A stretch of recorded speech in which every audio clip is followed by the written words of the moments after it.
தோழனுக்கு பக்கத்திலே சோடி என்று வந்தவளே நூல் புடவையில் ஒளிஞ்சுக்கிட்டு நினைச்ச தாளம் போடணுமே.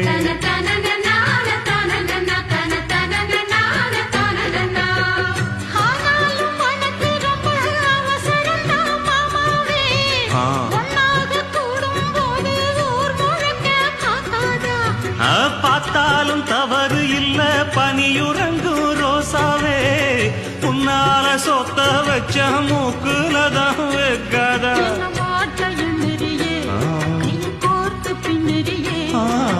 பாட்ட பாடி பல விதமாக சேட்ட பண்ணுறியே.